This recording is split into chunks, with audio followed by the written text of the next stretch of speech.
தமிழகத்தின் ஒற்றை நம்பிக்கை தமிழன் என்றொரு இனம் உண்டு, தனியே அவருக்கு ஒரு குணம் உண்டு என்று திசைகள் தோறும் தெரிக்க விட்டுக் கொண்டிருக்கக்கூடிய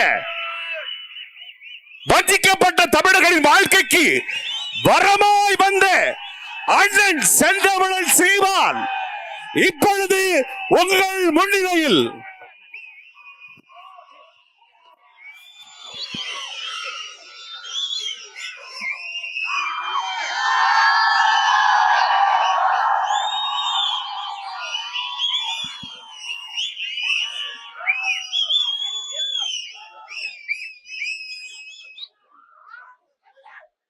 சரியா இருக்கா? இது சரியா இருக்கா?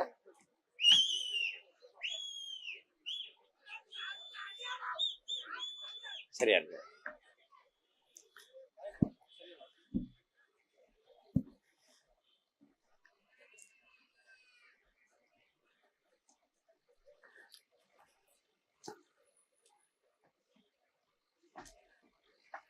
மலைகளின்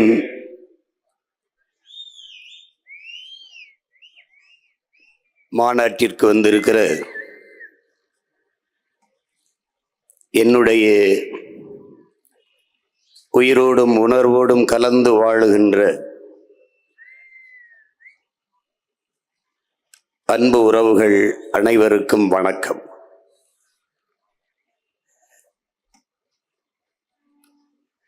உடல் மண்ணுக்கு, உயிர் தமிழுக்கு என்ற முழக்கத்தை முன்வைத்த தமிழர் தந்தை, நம்முடைய நாம் தமிழர் கட்சியினுடைய நிறுவன தலைவர்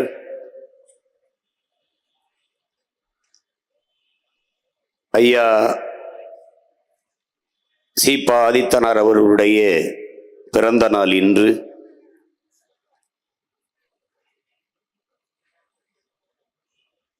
அவரே சொன்னதைப் போல கட்சியை கலைக்காமல் வேறொரு கட்சியில் இணைகிறீர்களே, உங்களுக்கு பிறகு இந்த கட்சியை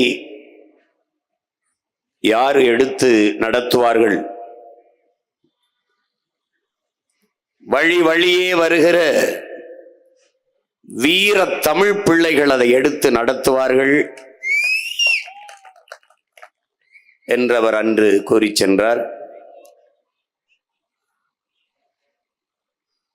அவர் சொன்னதற்கேற்ப வழி நடக்கிற தமிழ் பிள்ளைகள் பெருமிதத்தோடு நம்முடைய தமிழர் தந்தைக்கு நம் புகழ் வணக்கத்தை செலுத்துவோம்.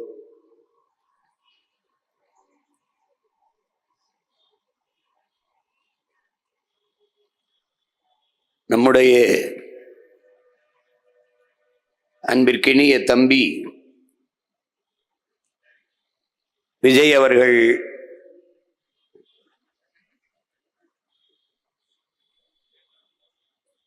மக்களை சந்திக்கிற நிகழ்வை தொடர்ந்து செய்து வருகிறார். அதிலே இன்று கரூரிலே நடந்த கூட்டத்திலே நெரிசலில் சிக்கி 20 பேர் உயிரிழந்து விட்டார்கள் என்கிற துயரை செய்தியை நமக்கு சொன்னபோது மிகுந்த மனவலியாக இருக்கிறது. அதிலே உயிரிழந்த நமது அன்பு பிள்ளைகள், உறவுகள் எல்லோருக்கும் நம்முடைய கண்ணீர் வணக்கத்தை செலுத்துவோம். அந்த துயரத்தில் ஆழ்ந்திருக்கிற நம் அன்பு சொந்தங்கள் அனைவருக்கும் நம்முடைய ஆறுதலை சொல்லுவோம்.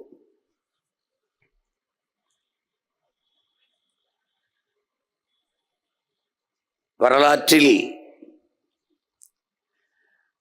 ஒரு பெருமைமிக்க, மிக பெரும் சிறப்புமிக்க இனத்தின் பிள்ளைகள் நாம். உலகில் பல்வேறு மன்னர்கள் ஆட்சி செய்திருக்கிறார்கள். தனிப்பட்ட முறையில் செல்வந்தர்கள் கோடை வள்ளல்களாக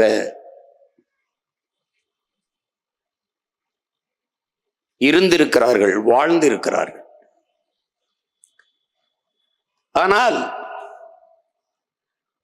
நாட்டை ஆண்ட மன்னர்களே வள்ளல்களாக இருந்தது தமிழ் பேரினத்தில்தான். பாரி, ஓரி, காரி, பேகன், ஆய், நல்லி, அதியமான் என்று 7 பெரும் வள்ளல்கள். அதிலே பெருமைமிக்க நம் முன்னவன் கொடையில் சிறந்த அந்த கோமகன் அதியமான் நெடுமான் அஞ்சி இதே தகடூரை தலைமையாக வைத்து ஆட்சி செய்தவன். அவன் உளவிய மண்ணில்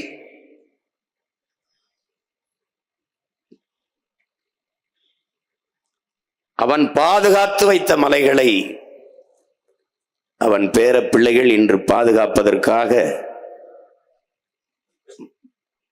மலைகளின் மாநாட்டை நடத்தி கொண்டிருக்கிறோம்.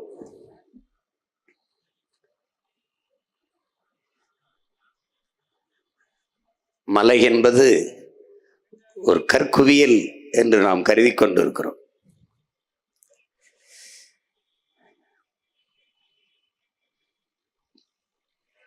பல லட்சக்கணக்கான உயிர்களின் அது கருவறை. மானுட குலத்தின் ஆதி நிலம், ஆதி தாய் மடி மலைதான். அதிலே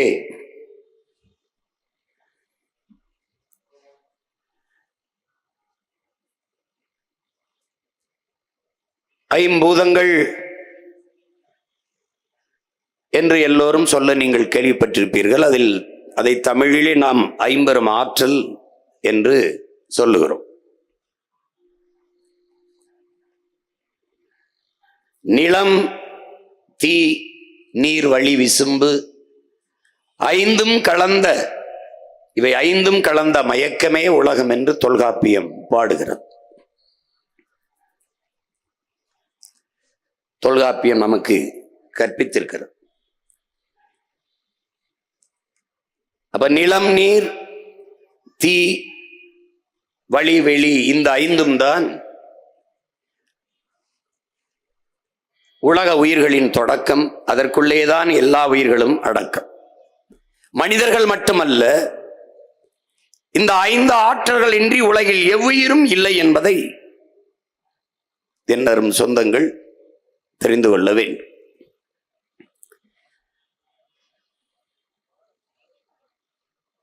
இதிலே கல் தோன்றி மண் தோன்றா காலத்தே வாளோடு முன் தோன்றிய மூத்த குடி என்று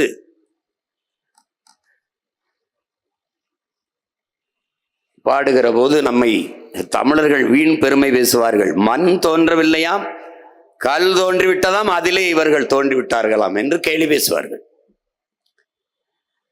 கல் தோன்றிவிட்டது, மலை தோன்றிவிட்டது, முதல் நிலம் தோன்றிவிட்டது.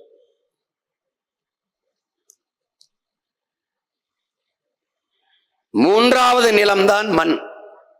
வயலும் வயல் சார்ந்த இடமும் 3வது நிலம்தான். அந்த மண் தோன்றுவதற்கு முன்பே மலை தோன்றிவிட்டது. அந்த மலையில் தமிழன் வாழத் தொடங்கிவிட்டானதான் ஆதிக்குடி. அங்கு வாழ்ந்தவர்கள் குன்றவர்கள் என்று அழைக்கப்பட்டார்கள். உச்சரிப்பிலே இன் குன்றி குறவர்கள் என்று அழைக்கப்பட்டார்கள். அவன்தான் குறவர் குடிதான் ஆதி தாய்க்குடி மானுட குலத்தி. அந்த குடியில் இருந்துதான் இவ்வளவு குடிகளாக நாம் துளிர்த்து தழைத்து வாழ்ந்து வருகிறோம்.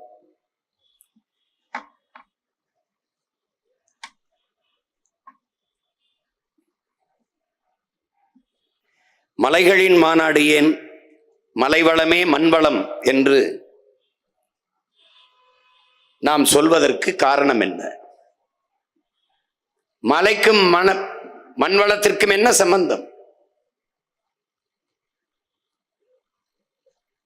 மழை இல்லை என்றால் மழை இல்லை. இந்த உயிரியல் அறிவியல் உண்மையை நாம் உணர வேண்டும். இந்த மலைகளை பார்க்கிற போது நமக்கு என்ன தோன்றும்? மலை, இது பூமி தாயின் மார்பு, இதில் பல கோடிக்கணக்கான உயிரினங்களின் வாழ்விடம். மலையிலிருந்துதான் எனக்கு மழை வருகிறது, அறிவு வருகிறது என்றெல்லாம் பார்ப்போம். ஆனால் இன்றைய ஆட்சியாளர்கள் இது மலை வெட்டினால் காசு, பணம், துட்டு, இது குவாரி என்று பார்ப்பார்கள். இதுதான் அவர்களுக்கும் நமக்கும் இருக்கிற வேறுபாடு. இங்கே 4 நிலங்கள், இயற்கை நிலங்கள். ஒன்று குறிஞ்சி, குறிஞ்சி மலர் இருப்பதால் மலையும் மலை சார்ந்த இடமும் குறிஞ்சி. அடுத்து காடும் காடு சார்ந்த இடமும் முல்லை, அங்கே முல்லை மலர்கள் இருந்ததால் அது முல்லை என்று பகுக்கப்படுகிறது. அடுத்து வயலும் வயல் சார்ந்த இடமும் மருதம், அது அங்கே மருத மரங்கள் இருந்ததால் மருத நிலம் என்று வகுக்கப்படுகிறது. அடுத்தது கடலும் கடல் சார்ந்த இடமும் நெய்தல். இந்த 4 நிலங்கள் தான் இயற்கை நிலங்கள். 5வது நிலமான பாலை நிலம், அது செயற்கையாக உருவாவது, அது செயற்கை திணை. இங்கே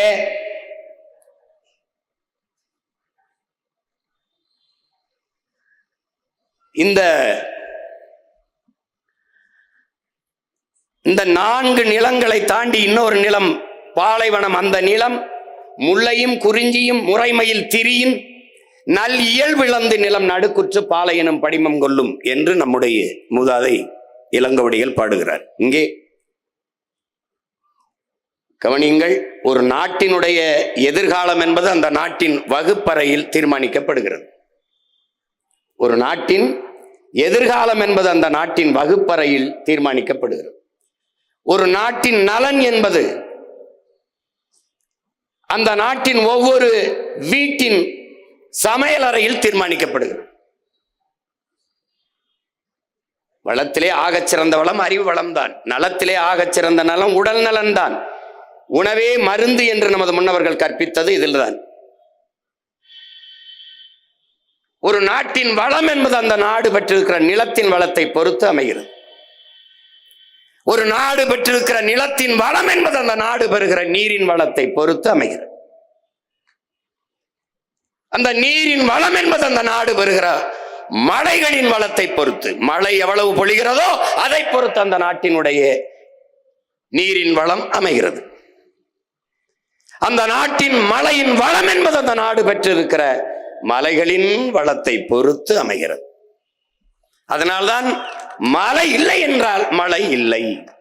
இப்போ உங்களுக்கு இப்ப பாருங்க, எப்படி மழைப்பொழிவை நாம் பெறோம்?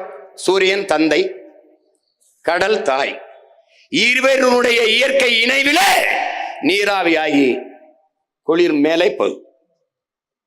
இந்த பாருங்க, இந்த நீராவி மேலே போய் மேகமாக உருமாற முடியவில்லை. அது சுத்தி திரியுது அப்படியே. அப்ப எப்போது அது மேகமாக மாறுது? அந்த நீராவிக்கு கணம் அடர்த்தி குறைவாக இருக்கனால மேகமாக உருமாற முடியவில்லை. அப்போது மனிதர்களின் வியர்வை, மரங்களின் வியர்வை, மரத்துக்கு வேர்க்குமா? வேர்க்கும், வேர்க்கும், மரத்துக்கு வேர்க்கும். வேர்க்காத மரங்கள் இருக்கிறது, அது சீமக்கருவேலை, யூக்கலிப்டஸ், இந்த மரங்கள் வேர்க்கிற மரங்கள். மரங்களுக்கு வேர்ப்பதால் தான் அந்த மரத்துக்கு கீழே இருக்கும்போது எவ்வளவு வெப்பமானாலும் குளுகுளு என்று குளிர்ச்சியா இருக்க காரணமா தான் அந்த மரங்களின் வேர்வை மேலே போகுது. அப்பவும் அது மேகமாக உருமாற முடியவில்லை. அப்போது காற்று, இங்க இருந்து எடுத்து போற தூசி, கரி, இதெல்லாம் சேர்ந்து மேகமாக மாறுகிறது. நீராவியாய் மேல போய் மேகமா மாறுது. இந்த மேகத்தை காற்று தள்ளிக்கொண்டே போகுது, தள்ளிக்கொண்டே போகுது. தள்ளிக்கொண்டு போற மேகத்தை தடுப்பு அரணாக நின்று, பெரிய கோட்டையாக நின்று தடுத்து நிறுத்துவது மலைகள். இந்த மாதிரி நிறுத்து மலைகள், மலைகள் தடுத்து நிறுத்துது. அது எப்படி இருக்கு பாரு, தடுத்து நிறுத்துது பாரு. இப்ப தடுத்து நிறுத்தும் போது இங்க மலைன்னா 3000 அடி, மேற்கு தொடர்ச்சி மலை 3000 அடி 4000 அடி உயரத்தில் இருக்கு. அதற்கு மேலே 200 அடி 300 அடிக்கு மேலே மரங்கள் அடர்ந்து உயர்ந்து வளர்ந்து இருக்கிறது. இப்ப பாரு, இந்த மேகம் தள்ளி கொண்டு போன மேகம் அந்த மலை முகடுல ஒருத்தன் தலப்பா கட்டின மாதிரி படுத்திருக்குது. இந்த மரங்கள்லாம் மேல இருக்க, இவரை அடர்ந்து வளர்ந்து இருக்க, இதை எவனும் மனுஷன் நட்டதில்லை, இதையும் மனிதன் நட்டதில்லை. அவ்வளவும் பறவைகள் நட்ட மரம், விலங்குகள். ஒரு யானை, இந்த யானையை பார்க்கிற, ஒரு முறை உணவை தின்று விட்டு கழிவை போட்டால் 300க்கும் மேற்பட்ட விதைகளை தூவுது காட்டுக்குள்ள. அப்ப மாசம் எவ்வளவு, வருஷம் எவ்வளவு விதைகளை தூவுதுன்னு பாரு. இந்த பறவை, நீ பறவைன்னு நினைக்கிறா, காக்கை, குருவி, கொக்கு, மைனா, சிட்டு இவை எல்லாம் விதையை தூவும் தூதுவர்கள், விதை பரப்பும் தூதுவர்கள். ஒரு இடத்துல சாப்பிட்டுட்டு அது வேற இடத்துல கழிவை போடும், வேற இடத்துல சாப்பிட்டு இன்னொரு இடத்துல. அப்படி இந்த மலைப்பரப்பு முழுதும் பறந்து அவை இந்த விதைகளை தூவி உருவாக்கிய காடுகள் தான் அடர்ந்து உயர்ந்து மலைமுகடுல இருக்கு. இந்த மரங்கள் தான் மேகத்தை அறுவடை செய்து பூமிக்கு மழையை கொண்டு வருது. மேகத்தின் தன்மை என்னன்னா, எங்க குளிர் இருக்குதோ அங்கதான் அது மழையை கொட்டும். குளிர் இல்லை என்றால் திருப்பி கடல்லே கொட்டிடும், கடல்லே கொட்டிடும். அப்ப அந்த மேகம் இங்க இருந்து வருது, திருப்பி கடல்ல கொட்டுது பாரு. அப்ப அங்க இருக்கிற மரங்கள் தான் மேகத்தை பூமிக்கு இழுத்துக்கிட்டு மழையை கொட்டுது. அதுக்கு நமக்கு எந்த சம்பந்தம் இல்லை. நம்ம பாட்டனும் முப்பாட்டனும் நட்ட மரங்கள் அல்ல, அவ்வளவும் விலங்குகளும் பறவைகளும் நட்டு வளர்த்த மரம். அதனால காக்கா செத்தா என்ன, குருவி செத்தா என்ன, யானை செத்தா நீ செத்து போயிருவ. அவையெல்லாம் சாகும் போது பார்க்க நீ இருக்கிறாய், நீ சாகும்போது பார்க்க எவனும் இருக்க மாட்டான். இப்ப பாரு, இப்ப மழை எப்படி அறுவடை செஞ்சு மேகம் கொண்டு வருது, மேகம் போய் எப்படி படுக்குது பாரு. இந்த வரை அறுவடை செஞ்சு கொண்டு வருது பாரு, கொட்டுது பாரு. இப்ப என்ன செய்யுது, இந்த மரங்கள் தன்னுடைய இலை அப்படியே உதுத்து உதுத்து வேர்ல இலை பூவை எல்லாம் கொட்டி கொட்டி வைக்குது. பல ஆண்டுகளால் அப்படியே இருந்து வேர்ல படிஞ்சு படிஞ்சு படிஞ்சு படிஞ்சு மண்ணா மாறுது. அரை எங்கலம் இப்படி மண் இப்படி மக்கி மண்ணா மாறுவதற்கு 1000 ஆண்டுகளை எடுத்துக்கிறது. இந்த வேர்ல படிஞ்சு இருக்கிற இந்த மண்ணின் தன்மை என்னன்னா, அந்த மழை இருக்கு பாருங்க, இந்த மழை பொழியும் போது அப்படியே உள்ள மரத்துல இறங்கி வரும்போது இலைகள் கொஞ்சம் பிடிச்சுக்கிறது, மரத்து வழி அப்படியே வழிந்து வருவதை இந்த வேர் அந்த மண் இருக்குதே மக்கி, அந்த மண் இருக பிடிச்சு சேமிச்சுக்கிறது, அப்படியே வேர்ல பிடிச்சுக்கிறது, ஓட விட மாட்டேங்குது, சேமிச்சு வச்சுக்கிறது அப்படியே. இப்ப எப்படி சேமிப்பு, ஒரு வேளாண் குடிமகன் தன்னுடைய வேளாண்மையில் விளைச்சலில் பாதியை உணவு தேவைக்காக சேமித்து வைப்பது போல அது சேமித்து வச்சுக்கிறது தன் உணவு தேவைக்கு போக மீதியை அப்படி உருட்டி விடுறார். அவர் வர்றார், ஓடி வர்றார். அவர் வரும்போது இந்த காடு இதான் சோலை காடுகள். இந்த சோலை காடுகளில் இருக்கிற புற்கள் தன்னுடைய உணவு தேவைக்கு வேர்களிலே நீரை பிடிச்சு வச்சுக்கிறது. பிறகு அவருடைய உணவு தேவை போக மீதியை உருட்டி விடுறார், ஓட விடுறார். அது ஓடி வந்து இந்த மாதிரி சமவெளியில் இருக்கிற கிராஸ்லேண்ட் புல்வெளிகளிலே வலியுது. அந்த புற்கள் தன்னுடைய வேர்களில் உணவு தேவைக்கு பிடிச்சு வச்சுக்கிறது. இது வெறும் புல் அல்ல, அது நீர் சேமிக்கும் வங்கி என்பதை என் உயிரினும் இனிய என் உடன் பிறந்தார்கள் புரிந்து கொள்ளும். இங்க பாருங்க. இப்போ அந்த புல்வெளியில மாடு, காட்டு மாடு, ஆடு, மான் எல்லாம் மேயுது. அப்ப ஒரு புலி அங்க செத்து போனால் 25,000 மனிதனுக்கான நீர் இருக்குல்ல, அதனுடைய அளவு தேவை அது குறையுது. 25,000 மனிதனுக்கு கிடைக்கிற நீர் குறையுது. ஒரு புலி செத்தால் எப்படா 25,000 பேருக்கு கிடைக்கிற தண்ணி அளவு குறையுதுன்னா, இந்த மான், இந்த காட்டெருமை, இந்த ஆடு எல்லாம் மேய்து பாருங்க. இந்த புல்ல மேயறதுனால புல்ல அழிஞ்சிருது. புல்லின் அழிவில் இருந்து புலி வேட்டையாடி அழிக்கிற இந்த விலங்குகளை வேட்டையாடி சாப்பிட்டு அந்த புல்லை பாதுகாக்குது, விளங்குதுன்னு நினைக்கிறேன். இப்ப பாருங்க, இப்ப இந்த மான் அழிக்கப்படுவதால் அந்த இடத்துல புல் காக்கப்படுகிறது. இப்படி மான் இப்படி திங்குது, அதை பார்க்கக்கூடாது. அது உணவு சுழற்சி, இயற்கையின் விதி. அது நீர் புல்லுக்கு உணவு, புல்லு மானுக்கு உணவு, மான் புலிக்கு உணவு. ஒண்ணு ஒண்ணு ஒண்ணு ஒண்ணு சார்ந்து சார்ந்து இருக்குது. அப்படிதான் நம்ம யாருக்கு உணவு? ஒரு நாள் இந்த மண்ணுக்கு உணவு, அவ்வளவுதான். உனக்கு விளங்குதுன்னு நினைக்கிறேன். இது இதான் உணவு சங்கிலி. இதை தான் நம்ம அப்பா சொல்றாங்க, நம்மாழ்வார். இதுல ஒன்ன துண்டிச்சு வச்சுக்க, கதை முடிஞ்சு. அப்படி இருங்க இந்த பாருங்க எப்படி இதுல ஒண்ணு துண்டிச்சான்னா, நீ பாரு, கொசு ஒன்ன கடிக்குது. ஒரு அற்ப கொசுவை ஒழிக்க முடியாத இவர்கள் ஊழல் லஞ்சத்தை ஒழிப்பேங்கிறாங்க. நீ நம்பிட்டு அலையிற. ஏன் கொசு எங்க உருவாகுது? சொல்லு, கொசு எங்க உருவாகுது? சொல்லு, கொசு எங்க உருவாகுது?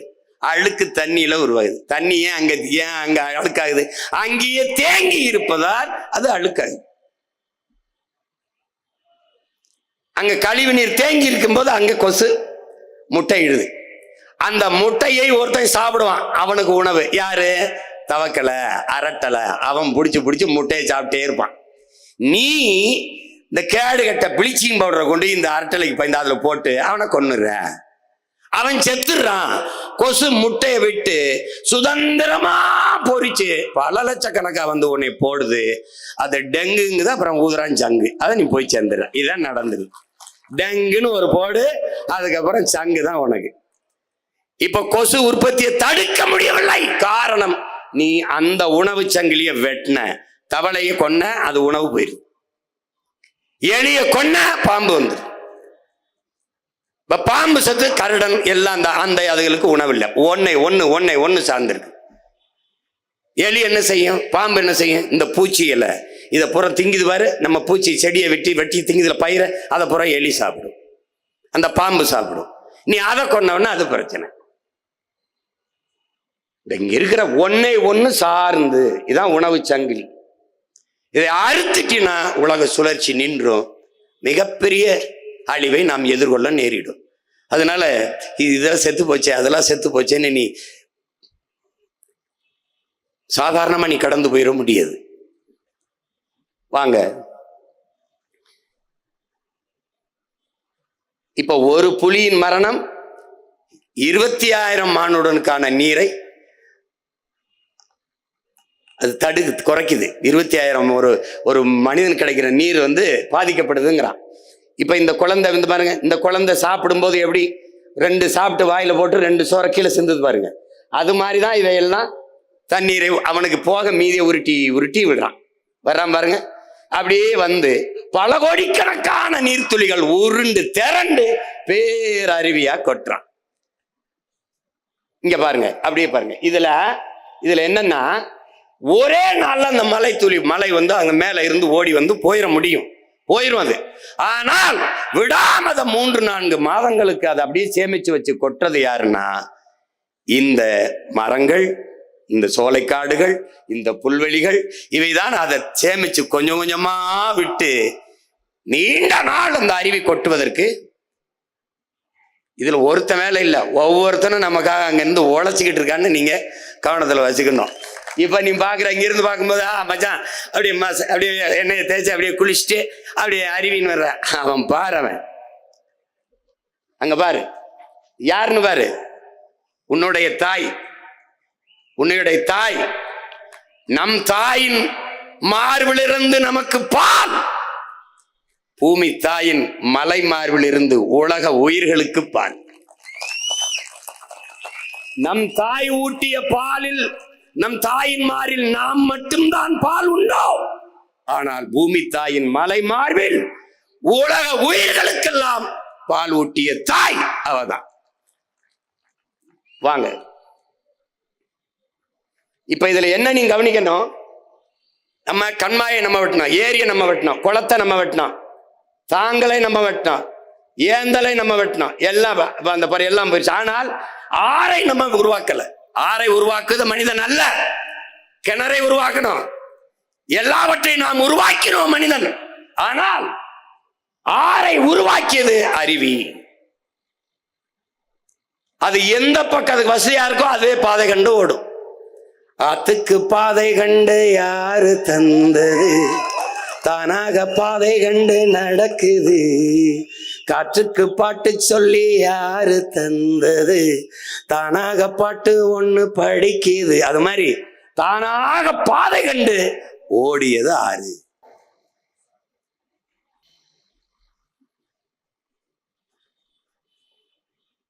இப்ப நம்ம தாய் பாரு மல்லாந்து படுத்திருக்கா. பூமி தாய் இப்படி மல்லாந்து படுத்திருக்கா. தாயின் மார்பிலிருந்து பால்.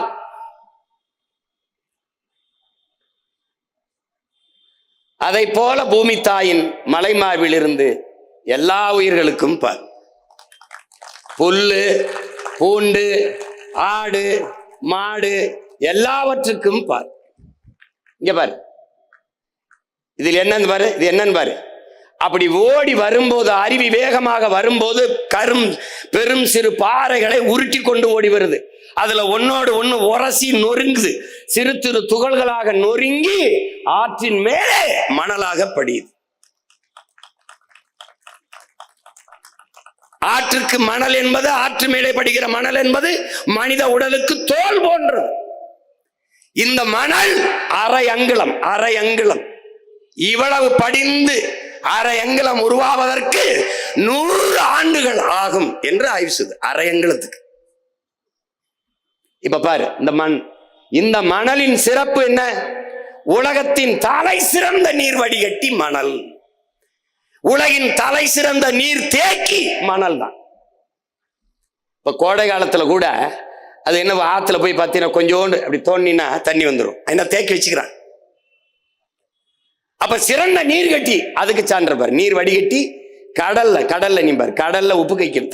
தண்ணி எடுத்து குடிச்சின்னா உப்பு கரிக்கும். கடல்ல இந்த தண்ணி எடுத்து குடிக்க முடியுமா? உப்பு கரிக்கும். ஆனால் 1/2 அடி 2 அடி அப்படி தள்ளி போயிட்டு 2 அடி தள்ளி போயிட்டு இப்படி தோண்டின்னு வச்சுக்க, தண்ணி வரும். எடுத்து குடி, உப்பு கரிக்காது. காரணம் என்ன? அவன் வடிகட்டிடுறான். அவனை மாதிரி சிறந்த நீர் வடிகட்டி உலகத்துல கிடையாது. இப்ப நீ என்ன பண்ணிடுற? இந்த பாரு, அந்த மணலை நீ அள்ளி என்ன பண்ற? விற்க ஆரம்பிச்சிட்ட.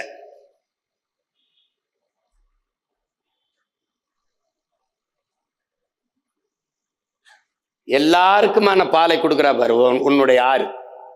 இது எல்லாருக்கும் கொடுப்பார். எல்லா உயிர்களுக்கும், கடைசியா அணிலுக்கும்.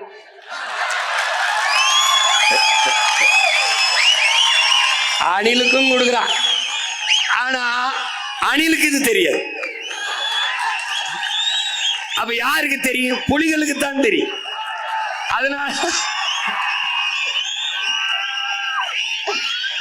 அதனாலதான் புலிகளுக்கு தான் தெரியும். புலிகள் தான் நாட்டையும் காக்க போராடணும், காட்டையும் காக்க புலிகள் தான் போராடணும். உங்களுக்கு புரியுதுன்னு நினைக்கிறேன். இப்ப எல்லா உயிர்களுக்குமானது. இந்த நெல்லுக்கு பாயுது, புல்லுக்கு பாயுது, வாழைக்கு பாயுது, தென்னைக்கு பாயுது, கரும்புக்கு பாயுது. இதனாலதான் நீர் வளமே நிலவளம் என்று சொல்றான்.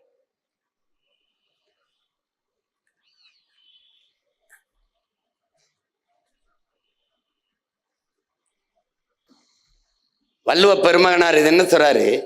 மணி நீரும் மண்ணும் மலையும் அணிலர் காடும் உடையது அறைங்கிறார். அவரே விசிம்பின் துளி வெளி நல்லார் பசும்புல் தலை காண்பது அரிதுங்கிறாரு. ஒரு துளி மழை துளி ஒரு விண்ணிலிருந்து விழலை அப்படின்னா, ஒரு துளி விழலைன்னா பசும்புல் கூட முளைக்காதுன்ற. அப்ப என்ன நீங்க புரிஞ்சுக்கணும்? அந்த நீரின் அருமையை நீரின்றி அமையாது உலகன்னு பண்ணது அவர் தான்.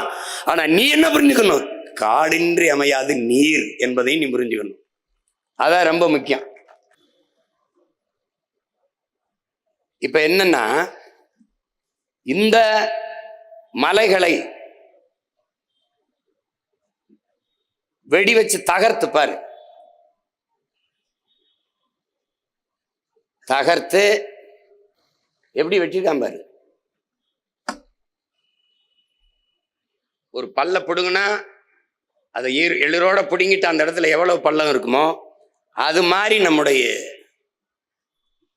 மலையை அறுத்து கொண்டு போறான். நீ ஒரு தடவை இந்த மலையை பார்க்கும்போது, உன் தாயின் மாறை பார்க்கும்போது, பாலூட்டிய தாயின் மாறை பார்க்கும்போது, இதை அறுத்து உணவாக்கினால் சுவையாக சாப்பிடலாம் என்று உன் மனம் எண்ணுமா என்ற கேள்வியை நீ எழுதி பார்க்கணும். ஆனால் இந்த மலையை பார்க்கிற போது இதை வெட்டி வித்தால் காசாக்கலாம், நிறைய சம்பாதிக்கலாம் நினைக்கிற மனித மனத்தை நீ ஆழ்ந்து சிந்திச்சு பார்க்கணும். இது எவ்வளவு பேராபத்தானதுன்னு நீ பார்க்கணும். இதுல இது பாரு, ஏன் நான் இதை உனக்கு உதாரணமா சொல்றேன்னா, மழை இல்லை என்றால் மழை இல்லை என்பதற்கு சான்று நான் தான். இதே ராமேஸ்வரம், முதல்ல பார்த்த கடல் என்னுடைய ராமேஸ்வரம். அங்க எனக்கு கடல் இருக்கு, ஆனால் மழை பொழிவு இல்லை. வறண்ட மாவட்டமா நான் இருக்கேன். மதுரையில கடல் இல்லை, ஆனால் தேனி, கம்பம், குமிழியில வளமையா இருக்கு, செழிப்பா இருக்கு அந்த நீளம். காரணம் என்ன? எங்களுக்கு கடல் இருக்கு, மழை இல்லை. அவனுக்கு கடல் இல்லை, மலை இருக்குது, மேற்கு தொடர்ச்சி மலை இருக்குது. என்னிடத்தில் நீராவியாகி மேலே வருகிற அந்த மேகத்தை மேற்கு தொடர்ச்சி மலை தடுத்து நிறுத்தி அவனுக்கு மழையை பொழிந்து விடுகிறது. அவன் வளமாக இருக்கிறான், நான் வறண்டு இருக்கிறேன். இதனால் தான் மழை இல்லை என்றால் மழை இல்லை, சான்று நானே இருக்கேன். விளங்குதா? இப்ப பாரு, இந்த மாதிரி ஆயிரும் நிலம். மழை இல்லாத நிலம் பாலைவனமாகிவிடும் என்பதை நீங்க தெரிஞ்சுக்கணும். அது கூட தெரியாத ஆட்கள்கிட்ட நம்முடைய அதிகாரத்தை நீங்க ஒப்படைச்சிட்டீங்க. இந்த அறிவியல் உயிரியல் உண்மையை கூட உணராத கூட்டத்துக்கிட்ட நாம வாசமா சிக்கிக்கிட்டோம்.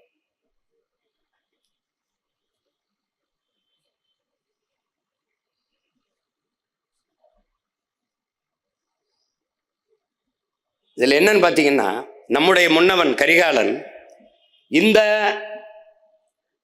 ஓடுகிற நீரை அணை கட்டக்கூடாது, குறுக்க அணை கட்டி தடுக்க கூடாது. அது தடுக்கிறதுனால என்ன ஆயிரும் பாருங்க. இப்ப பாருங்க, இப்ப தடுத்தீங்கன்னா உன்னுடைய ரத்த நாளங்கள் போலதான் பூமி தாய்க்கு நதி. அந்த நதியிலே குறுக்க ஒரு அணையை நீ கட்டிட்டீங்கன்னா உன்னுடைய ரத்த நாளங்களில் ஒரு இடத்துல தடை ஏற்பட்டால் எப்படி அந்த இடம் செயலிழந்து விழுந்து விடுமோ, இயங்காதோ, அதை போல மற்ற இடத்தில் ஆறு மரணித்து விடும். அந்த தேக்கி வைக்கிற இடத்திலே நிறுத்துங்க, தேக்கி வைக்கிற இடத்திலே நீர், நிலத்தடி நீர் உயரும், அந்த இடத்துல இருக்கிற உயிரினங்கள் வாழும். மற்றபடி அந்த நதியை நம்பி இருக்கிற இடங்கள் இது போல வறண்டு போகும், மற்ற உயிரினங்கள் வாழ முடியாது. அந்த இடத்திலே ஆறு மரணித்து விடும். அப்ப என்ன பண்ணும்? தடுக்க கூடாது. அப்ப என்ன பண்ணும்? நீரை ஓட விடணும். எந்த முறையை கையாளணும்? நமது முன்னவன் கரிகால் பெருவளச்சோழன் கட்டியது போல ஒரு தடுப்பணை தான் கட்டணும். நமது பாட்டன் 1800 ஆண்டுக்கு முன்னாடி அவன் அணையை கட்டி தடுக்கவில்லை, தடுப்பணை கட்டினான். இந்த அணையில் வேண்டிய அளவு நீரை தேக்கி விட்டு அதுக்கு மறுபடியும் மேலே ஏறி அந்த போயிரும், அடுத்த பக்கம் போயிரும். அப்ப தேவையான அளவுக்கு சேமித்து விட்டு மேலே ஏறி ஓவர்ஃப்ளோ ஆகி தடையை தாண்டி போயிரும். அது தடுப்பணை. இது எந்த முறையிலன்னா, இந்த மாடு, பசுமாடு பாருங்க, அப்படியே இந்த பசுமாட்டுல கண்ணுக்குட்டியை குடிக்க விடுறோம். பசு யாருக்கு பால் கறக்குது? கண்ணுக்குட்டிக்கு தான். ஆனால் நமக்கு என்ன கற்பிச்சு வச்சிருக்கான்? காக்கை பாட்டி வடையை திருடி விட்டது, பசு நமக்கு பால் தரும், அப்படிதான் பாடம் நடத்துறான். பசு நமக்கு பால் தரல, அது கண்ணுக்குட்டிக்கு. ஆனா காக்கை செஞ்சது திருட்டு, நீனும் நானும் செஞ்சது திருட்டு இல்லைங்கிறான். எப்படிப்பட்ட திருட்டு போய் பாரு, நீனும் தான் திருடுறா, பசு நமக்கு பால் தரல, திருடுறான்.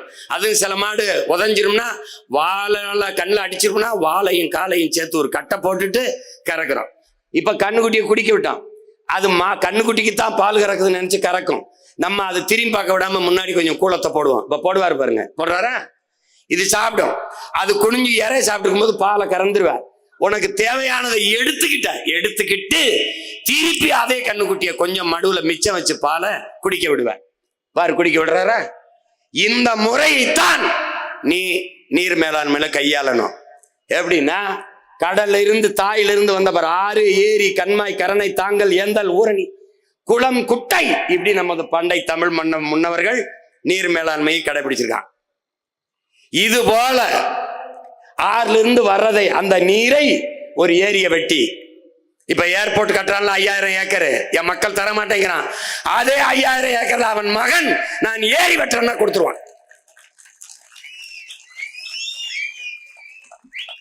5000 ஏக்கர்ல ஒரு 500 ஏக்கர்ல ஏரிய வெட்டி நீரை தேக்கினால் அந்த 5000 ஏக்கருக்கு பாசனம். இப்ப எங்க பாட்டன் அரசேந்திரன் வீரநாராயண ஏரி வெட்டியிருக்கான், 16 கிலோமீட்டருக்கு வெட்டியிருக்கான்.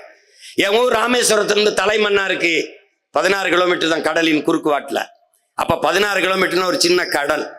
அந்த கடலை, அந்த ஆறை, அந்த அந்த அணை, அந்த ஏரியை தூர்வாரினால் எவ்வளவு நீரை தேக்க முடியும் பாரு. வீரநாராயண ஏரியில் கடலூர் ஆண்டுதோறும் அதிக மழைப்பொழிவு பொழியுது, வெள்ளத்துல மிதக்குது. அந்த நீரை சேமிச்சா நான் பெரும் குழாயின் மூலமாக, ராட்சச பெருங்குழாய்களின் மூலமாக தூக்கி கொண்டு போய் என்னுடைய காவிரி, என்னுடைய தஞ்சைக்கு தண்ணியை ஊத்திடுவேன். அவன்கிட்ட போய் கஞ்சிக்கிட்டு இருக்க வேண்டிய அவசியம் இல்லை. அப்ப என்ன சொல்றான்? அந்த ஆறை அப்படியே ஓட விடுறான், திருப்பிடா, ஏரியில சேர்றான். கண்மாய், கரணை, தாங்கல், ஏந்தல், குளம், ஊரணி, குட்டை, இப்படி எல்லாத்திலையும் சேர்த்துக்கடா. தேக்கிட்டு திருப்பி தாயிடமே சேயை சேர விடு. பசுவிடம் எப்படி கண்ணுக்குட்டியை திருப்பி விட்டியோ அப்படி அந்த தாயிடத்திலே நதியை சேர விடு. சேர விடாம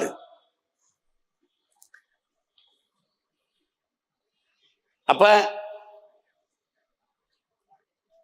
அப்படி போய் சேரும்போது புது ரத்தம் ஊறாத உடலும் புது நீர் பாயாத கடலும் உற்சாகம் அடையாது. போய் திருப்பி போய் கடல்ல போய் சேர்ந்துருது. அது கடல்ல போய் சேரும்போது போய் சேர்ந்து வரும். இந்த முறையை தான் நம்ம கையாண்டுக்கணும். நம்ம ஒன்றும் புதுசா செய்யல. நம்ம முன்னவர்கள் செய்ததை திருப்பி அதை செய்யணும்னு நம்ம சொல்றோம். அதை கடைபிடிக்கணும். அதுதான் ஆபத்தில். அதுவே கர்நாடகாவில் தேக்கி வச்சுட்டு எங்க ஐயா சொல்றாங்க பாருங்க, தினந்தோறும் கொஞ்சம் கொஞ்சம் பிரிச்சு கொடுறான்னா மாசத்துக்கு 20 டிஎம்சி 20 டிஎம்சிலாம் அவன் நம்மள நம்ம ஆட்சிக்கு வந்தா என்ன, காவிரியில எனக்கு தண்ணி தராதுன்னு நானே சொல்லிடுவேன். திறக்க கூடாதுன்னு இல்ல, நிறைய திறக்காத, நீ அங்கேயே இரு, மூலி செத்துப்போ, திறக்காதடா, நீ என்ன தண்ணியாட விடுற, சோப்பு நுரைய திறந்து விடுற. நம்ம ஆளு கேட்டா என்னடா அப்படி நுரையா வருதுன்னா, அது ஆலைகளின் கழிவு என்று தெரியாமல் அவன் சேமிச்சு வச்சு தண்ணி தமிழ்நாட்டுக்கு திறக்கும் போது அந்த ஆலை கழிவை திறந்து விட்டுறான். 2 ஆள் உயரத்துக்கு கழிவு வருது, நஞ்சு வந்துருது, தண்ணீர்னு பேர்ல விஷத்தை விட்டுறான். நம்ம அமைச்சர்கிட்ட கேட்டா அவர் சொல்றாரு, அங்க நிறைய பேர் சோப் போட்டு குளிச்சு விடுறாங்க அப்படின்ட்டு. போங்க.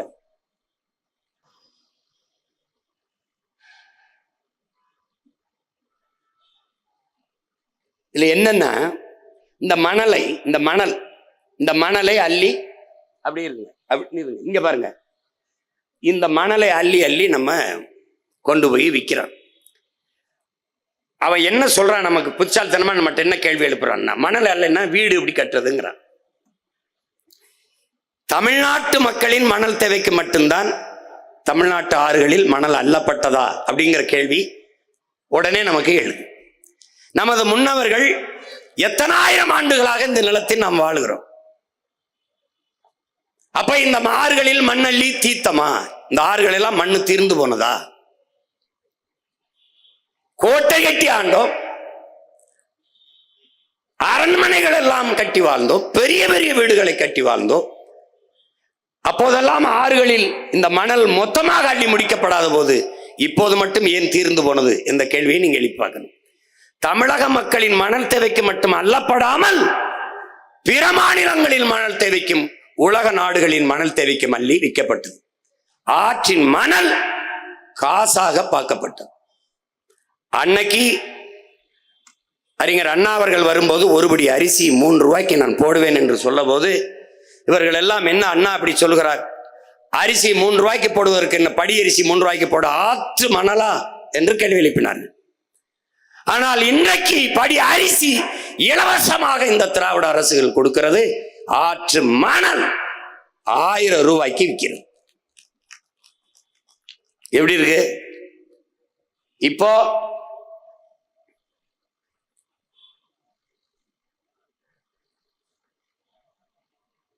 எவ்வளவு நீங்க பாருங்க, ஏரி குளம் வெட்டுங்கடானா ஆத்துக்குள்ள ஏரி குளம் வெட்டிருக்கான் பாருங்க. இந்த பாருங்க, 3 அடி தான் மண் அல்லணுங்கிறது அரசினுடைய சட்டம். 3 அடி தான் அல்லணும்னு. அவன் இரும்பு கை கொண்டு 30 அடிக்கு அள்ளியிருப்பான். 30 அடிக்கு இரும்பு கை கொண்டு பொக்களை நெந்தரம் கொண்டு அள்ளிக்கொண்டே இருப்பான். பாருங்க, வண்டி வண்டியா போகுது பாருங்க, போய்கிட்டே இருக்கு. அவ்வளவும் இதை காசா பார்க்குறான். கொண்டு போய் பிற மாநிலங்களுக்கு, இங்கே பாலாற்று மணல் கிடைக்கும், அங்கே தாமிரபரணி ஆற்று மணல் கிடைக்கும் என்று எல்லா மாநிலங்களும் எழுதி வைக்கப்பட்டு விற்கப்படுது. இதை அள்ளி திண்டது இந்த திராவிட பெருமக்கள் தான். இது ஒரு சனியன், இது ஒரு சனியன்.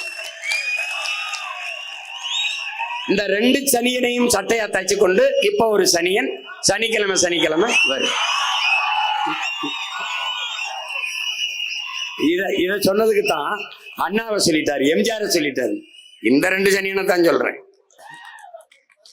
புரியுதா? சனியன்கிறது கூட ஒரு நல்ல வார்த்தையா இருக்குது. இது கொடுஞ்சனியன்கள்.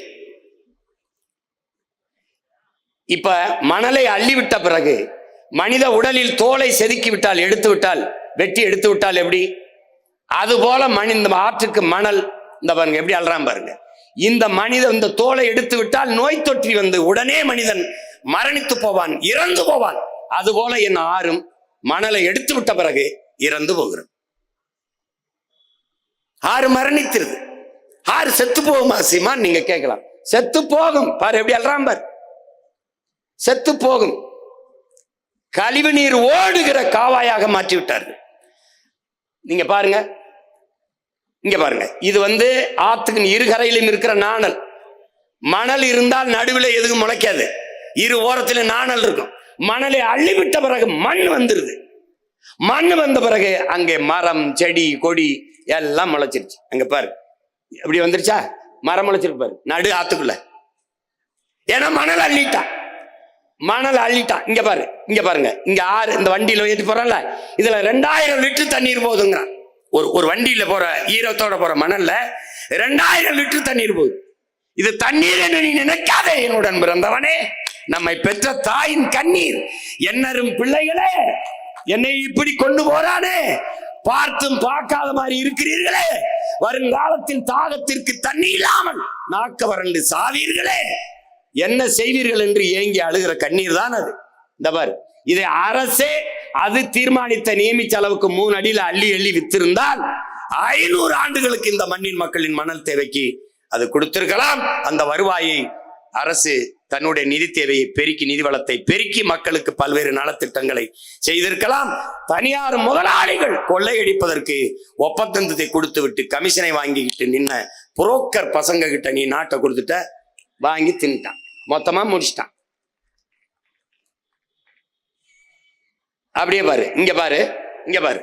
இப்போ இதுல என்ன மண்ணாலுன்னா ஆறு மரணிச்சிருது, ஆறு செத்துருது. ஆறு செத்துருச்சுங்கிறதுக்கு சான்று இந்த பனை தான். இந்த பனையின் தன்மை என்ன? இது பாலைவனத்தில் வராது, ஆனால் வறண்ட நிலத்தில் செழித்து வளரும்.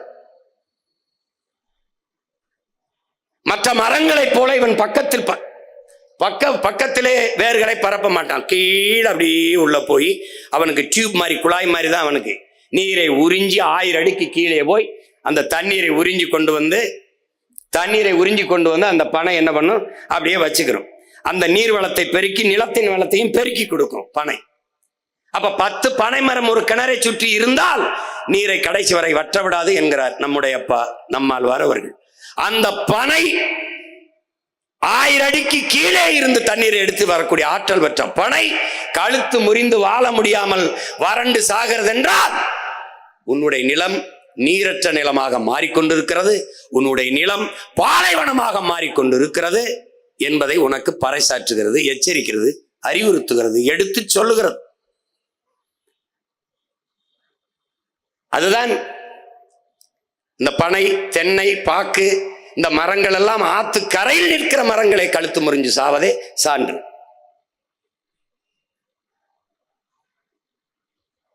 இதெல்லாம் பார்த்துட்டு உனக்கு தூக்கம் வந்துருச்சுன்னா இப்ப என்ன பண்றான்னா 32 ஆறுலையும் மணல் அள்ளி திண்டாச்சு, வித்தாச்சு. இப்ப மணல் தீந்துருச்சு, அதுக்கு மேல ஆத்துல மணல் இல்லை. இப்ப என்ன பண்றன்னு அவனுக்கு தெரியல. இப்ப எம் சாண்டுன்னு மலை மணல்னு ஒரு வார்த்தை போடுறான். இது எப்படிப்பட்ட அணுகுமுறைனா, எங்கிருந்து ஆறு வந்தது? மலையிலிருந்தா வந்தது. அந்த ஆறு எங்கிருந்து வந்ததோ, அருவி வந்து ஆறு வந்ததோ, அந்த ஆறை கொண்டு வந்த அந்த மலையவே இப்ப என்ன பண்றான், எம் சாண்டுன்னு இருக்கிறான். இந்த ஆறை உயிர்ப்பிக்க முடியும்னா அதுக்கு வாய்ப்பே இல்லை. ஏனால் எங்கிருந்து ஆறு வந்ததோ அந்த ஆறு உருவான கருவறையவே அவன் அறுக்கிறான். எப்படி? பரமசிவன்கிட்ட வர வேண்டி பத்மாசுரன் தவம் இருக்கான். தவம் இருக்கும்போது என்ன வர வேண்டும்னு கேட்கிறான் அவன். இவன் எனக்கு நான் யார் தலையில கை வச்சாலும் அவன் எரிஞ்சு சாம்பலானம்ன்றான். இவர் சிவன் தந்தைன்றாரு. நீ கொடுத்த வரம் வேலை செய்தா இல்லையான்னு பார்ப்போம், உன் தலையில கைய வைப்போன்றான். இது எப்படிப்பட்டதுன்னா, எவன் ஆரை தந்தானோ அவனையே அழிக்கிறது. இப்ப பரமசிவன் வரம் தந்தவன் தலையிலேயே கைய வைக்க பத்மாசுரம் ஓடுறான். இப்ப ஆரை தந்தவன் தலையவே அறுக்கிறான். அதான் எம் சாண்ட், மலை மணல். மலையை மணலாக, மலையில் கல்குவாரியாக. ஏன் மணல் குவாரி, ஏன் கல்குவாரி? ஏன்னா வாரி வாரி எடுப்பதால் அது மணல் குவாரி, கல்குவாரி. அதான் அதுக்கு பேரு. ஆச்சு, எல்லாம் தின்ட்டான். உன் தாயின் மாறு, இந்த மாறுல நீ பால் குடிக்கிற, இந்த மாறை அறுத்து ரத்தம் குடிப்பது எப்படிப்பட்ட கொடுஞ்செயலோ அப்படிப்பட்ட கொடுஞ்செயலை இவர்கள் செய்து கொண்டிருக்கிறார். பால் ஊட்டி வளர்த்த தாயின் மாறை அறுத்த படுபாதகர்கள் இவர்கள். பாரு எப்படி வெற்றிருக்காங்க. இது பரவாயில்ல, சில மலைகள் இப்படி முன்னாடி பார்க்கும்போது மலை இருக்கும், பின்னாடி போனீங்கன்னா முதுகு அப்படியே வெட்டி எடுத்திருப்பான், பின்னாடி மலை இருக்காது. பாரு, இதெல்லாம் நாங்க காட்டுறது கொஞ்சம்தான். கன்னியாகுமரி, தேனி, தென்காசி, திருநெல்வேலி, கோயம்புத்தூர், ஈரோடு, கரூர், எல்லா இடத்துலயும் மழை இல்லை. பார்த்துக்க, உன் தாயின் மாற அறுத்து ஏற்றி போயிட்டு இருக்கான். அவனுக்கு அதை பத்தி கவலை இல்லை. அவன் பணம் இருந்தா வாழ்ந்துடலான்னு நினைக்கிறான்.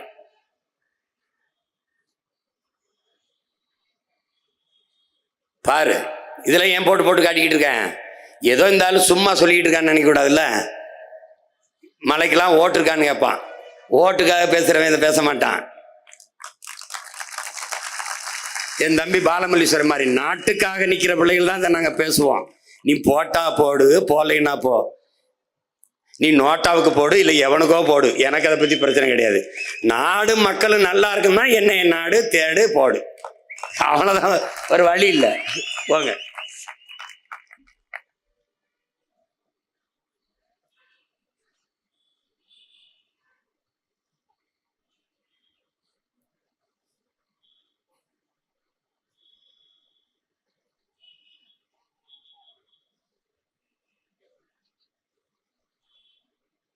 இப்ப என்ன நம்ம கேள்வி எழுப்ப வேண்டியது இருக்கு? மலையை வெட்டியாச்சு, கற்குவாரிகள், மணலை அள்ளியாச்சு, எம் சாண்டு, மலை மணல், வீடு கட்டியாச்சு, மாளிகை கட்டியாச்சு, கற்களை நொறுக்கி இதை அப்படி கற்களாக்கி மாளிகை கட்டி வீடு கட்டிட்டோம், அந்த கட்டிட்டோம்.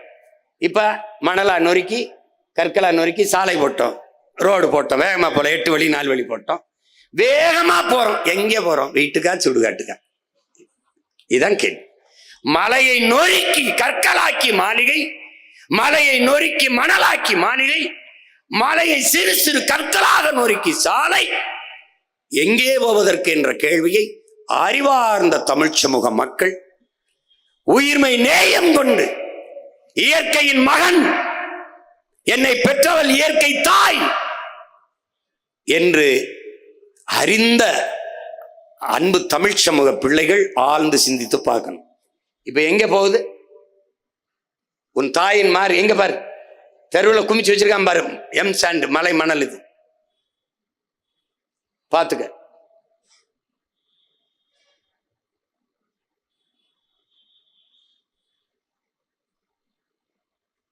சரியாக இன்னும் 10 ஆண்டுகளில் உன் நிலம் பாலைவனமாயிரும்.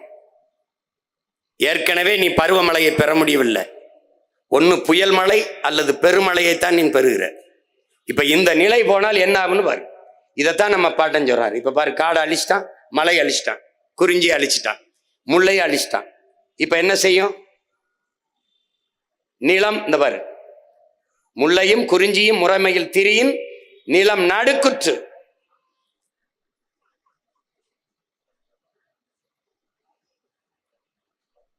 போங்க.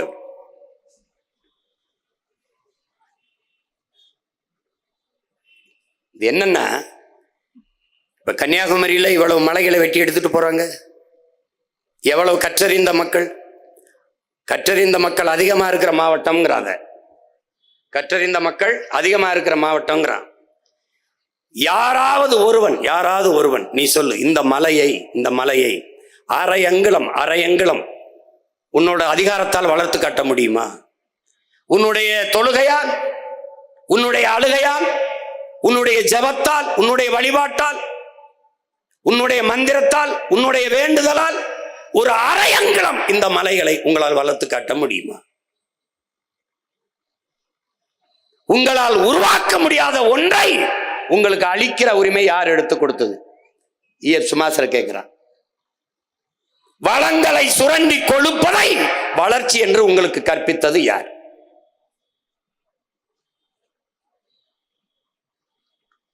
பாருங்க, வளங்களை சுரண்டி கொடுக்கிறான். அமெரிக்க பொருளாதார அடியாளின் ஒப்புதல் வாக்குமூலத்தை எழுதின ஜான் பிர்கின் என்ன கண் முன்னே உங்கள் வளங்கள் களவு போவதை பார்த்து கொண்டிருக்க நீங்கள் சபிக்கப்பட்டு விட்டீர்கள். ஆதியில் காடுகளில் வேட்டையாடினோம், பசிக்காக வேட்டையாடினோம், காய்கனிகளை உண்டோம், கிழங்குகளை உண்டோம், நதியிலே அருவியிலே நீரள்ளி குடித்தோம். நம் தாய் கண்ணி கழியாமல் கற்போட இருந்தால். இந்த பேராசைக்காரர்கள் பணத்தாசை கொண்டு பண வேட்டையாடினார்கள். நம் தாய் கற்பழிக்கப்பட்டு விட்டால், 18 வயசிலேயே பாட்டியாகி விட்டால். என்னரும் பிள்ளைகளே, நம் பூமி தாய் மரணப்படுக்கையில் கிடக்கிறாள், காப்பாற்ற ஓடி வாருங்கள் என்கிறான் கிளாடு பூரிங்க என்கிற மன்னியல் அறிஞன், பிரான்ஸ் மன்னியல் ஆய்வறிஞன். சுமாசர் சொல்றான், அவனே நீ உனக்கு மட்டுமல்ல பல ஆயிரம் தலைமுறைகள் தாண்டி உன் சந்ததியினருக்கு மிகப்பெரிய துரோகத்தை செய்கிறாய். அப்படிப்பட்ட துரோகத்தை செய்து கொண்டிருக்கிறார். ஸ்டீவன் ஹாக்கின்ஸ் சொல்றான், அன்பான மக்களே, நீங்கள் இந்த பூமியை எந்த உயிரினம் வாழ முடியாத ஒன்றாக மாற்றி விட்டார்கள். நீங்கள் வேற கிரகங்களை நோக்கி படையிடுங்கள். வேற எங்கேயாவது போய் இது வாழ முடியாது, முடிச்சிட்டாங்க. அழித்துக் கொண்டிருக்கிறார்கள். நாம் அழிக்கிறோம், அதனால் அழிவோம் என்பதை அறியாமல் அழித்துக் கொண்டிருக்கிறார்கள். புத்தன் சொல்கிறான், பூவிலே வண்டு தனக்கான உணவை தேனை உண்ண வந்து பூவுக்கு எந்த சேதம் இல்லாமல் உண்டு விட்டு திரும்புவது போல நீ இந்த பூமியை பயன்படுத்திக் கொள்ளுங்கிறான். நபிகள் நாயகம் ஸல்லல்லாஹு அலைஹி வஸல்லம் அவர்கள் சொல்கிறார்கள், நீ இந்த பூமிக்கு வந்த ஒரு வழிபோக்கன், அந்நியன், எந்த சேதம் இல்லாமல் இந்த பூமியில் இருந்து விட்டு போகின்றான். ஆனால் காந்தியடிகள் நம் பூமி தாய் இயற்கை அன்னை எல்லா உயிர்களுக்குமான தேவையை தந்து விடுகிறார், ஆனால் மனிதர்களின் பேராசைக்கு தர முடியாமல் தவிக்கிறாள் என்று சொல்கிறார். இங்க பாருங்க, சென்னை மீனம்பாக்கம் விண்ணூர்தி நிலையம் தேவை. பரந்தூர்ல 5000 ஏக்கர்ல விண்ணூர்தி நிலையம் பேராசை. கோயம்பேடிலே பேருந்து நிலத்தம் தேவை. கிளாம்பாக்கத்திலே 410 கோடியிலே பேருந்து நிறுத்தம், பேருந்து நிலையம் பேராசை. ஏற்கனவே இருக்கிறது எங்க தாத்தாக்கள் பேரிலே, காமராஜர் பேரிலே ஒரு துறைமுகம், பாட்டனார் வாபூசி பேரிலே ஒரு துறைமுகம். அதிலேயே வேலை 40-50 விழுக்காடு தான் நடக்கிறது. ஏற்றுமதி இறக்குமதி ஒன்றும் தேங்கி நிற்கவில்லை. பிறகு எதற்காக 6111 ஏக்கர்ல செயற்கையாக ஒரு துறைமுகத்தை கட்டுகிறீர்கள்? அது பேராசை. அதைத்தான் நாங்கள் காந்தியிடம் சொல்றோம், மனிதர்களின் பேராசைக்கு தர முடியாமல் நமது இயற்கை தாய் பூமி அன்னை தவிக்கிறாள் என்று சொல்ற. 2000 ஆண்டுகளில் இவனை போல ஒரு சிந்தனையாளன் இதுவரை இருந்ததில்லை, இனி இருக்க போவதில்லை என்கிறான். அப்படிப்பட்ட ஒரு மாமேதை மார்க்ஸ் சொல்கிறான், இந்த பூமி உன்னது இல்லை, உன் சந்ததியினரோடது. ஒரு அரசிற்கோ ஒரு சமூகத்திற்கோ உடையது அல்ல, உன் பிள்ளைகளோடது. அப்ப நீ இந்த பூமியை பத்திரமாக இருக்கிற வளத்தை செழுமைப்படுத்தி வளமைப்படுத்தி கொடுத்து விட்டு போக வேண்டும் என்கிறார். அதேதான் உங்கள் உடன் பிறந்தவன் சொல்கிறேன், இது வாடகை வீடு, நீ வாடகைக்கு குடியிருக்கிறாய். அது யாருடையது? உன் பிள்ளைகளுடையது. வீட்டு உரிமையாளர் ஒப்படைக்கும் போது எப்படி பத்திரமாக ஒப்படைப்பாயோ அப்படி உன் பிள்ளைகளிடத்திலே பத்திரமாக ஒப்படைத்து விட்டு இந்த பூமியை நீ செல்லணும்.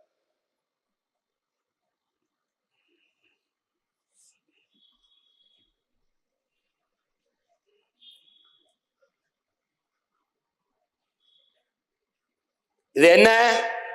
இங்க பாருங்க, நீங்க என்ன நினைக்கிறீங்க? என் பெற்றோர்கள், என் அன்பு சொந்தங்கள் என்ன நினைக்கிறீங்க?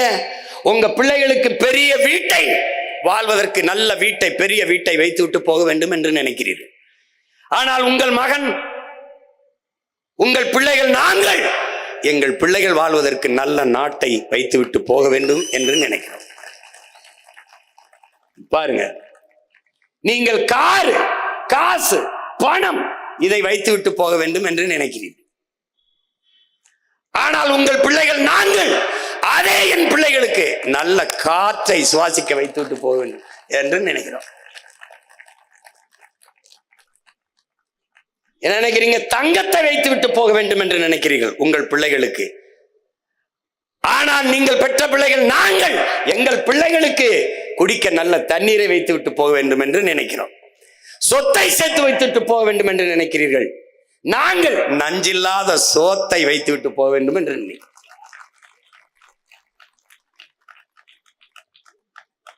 இப்ப யார் கூட நிக்க போகிறீர்கள் என்பதை நீங்க தான் முடிவெடுக்கணும்.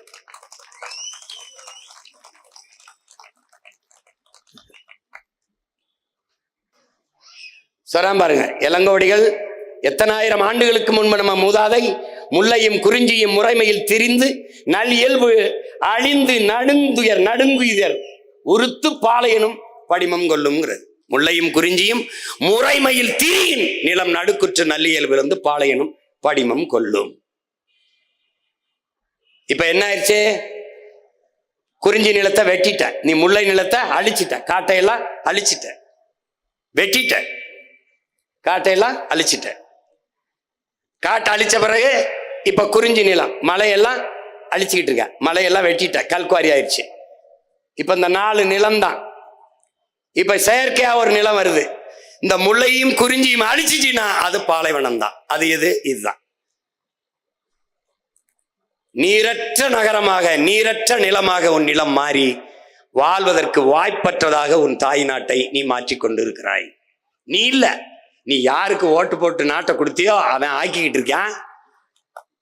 நீ என்னத்தை ஆக்கி திங்கிறதுன்னு தெரியாம ஆக்கிக்கிட்டு இருக்க நீ.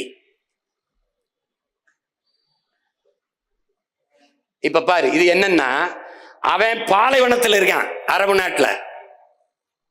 பாலைவனத்தை சோலைவனமா மாத்துறதுக்கு வேலை செய்யறான் பாரு. எப்படி அவன் பாரு, இந்த பாலைவனத்தை சோலைவனமா மாத்திடுறான் பாரு. அரபு நாடுகள்ல பாலைவனத்தை மாத்திக்கிட்டு இருக்கான் ஒவ்வொருத்தனும். ஆனா நீ என்ன செய்யற? சோலைவனத்தை பாரு பாலைவனமா மாத்திக்கிட்டு இருக்க. எப்படி இருந்த ஒரு நாட்டை எப்படி மாத்திட்டு இருக்க நீ பாரு.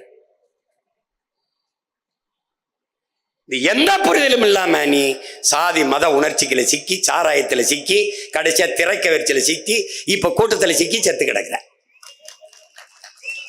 எப்படி கூட்டத்துல சிக்கி செத்துக்கிட்டு இருக்க. இங்க பாரு,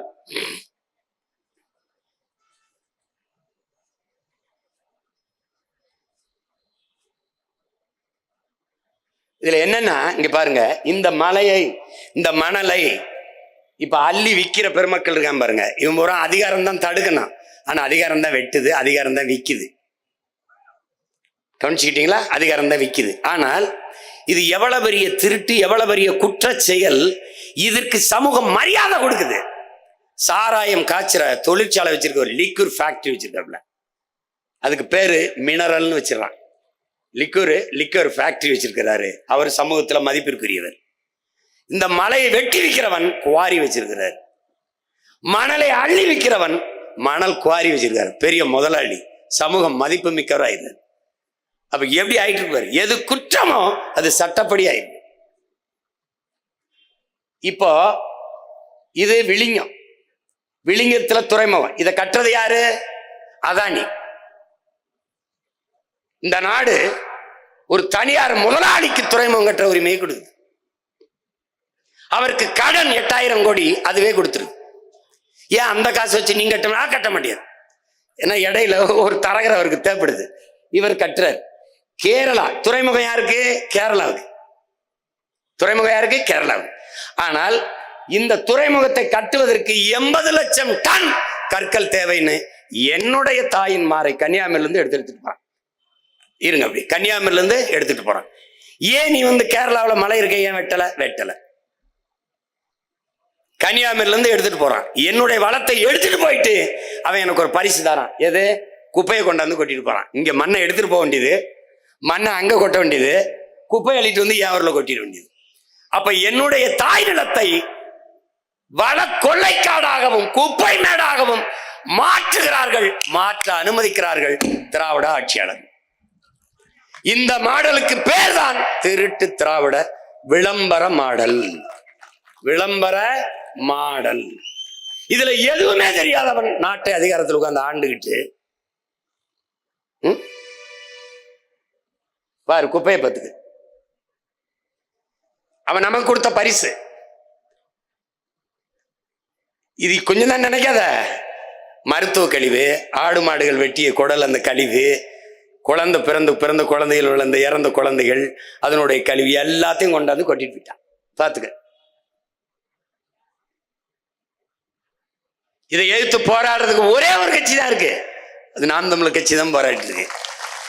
என்னுடைய தாய் நாடு உன்னுடைய குப்பை மேடா என்ற கேள்வி அதை எழுப்பு.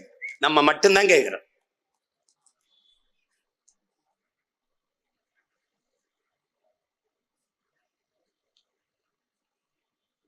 இது முல்லை பெரியாற்று அணை. நமக்கு அணை கட்டினது யாருக்கு? நமக்கு. கட்டியவன் யாரு?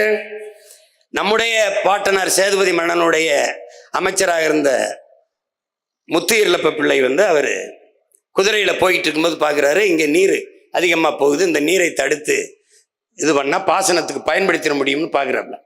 ஆனால் அதை அணை கட்டுறதுக்கு முன்னாடி நம்முடைய ஆட்சி முறிது வெள்ளைக்காரன் வந்துடுறான்.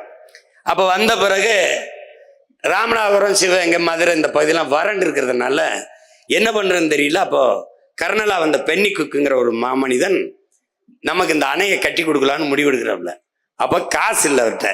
இந்த திட்டத்தை கொண்டு வெள்ளை அரசிட்டு கொடுக்கும்போது அது ஒத்துக்கிற மாட்டேங்குது, பணம் இல்லைன்றது.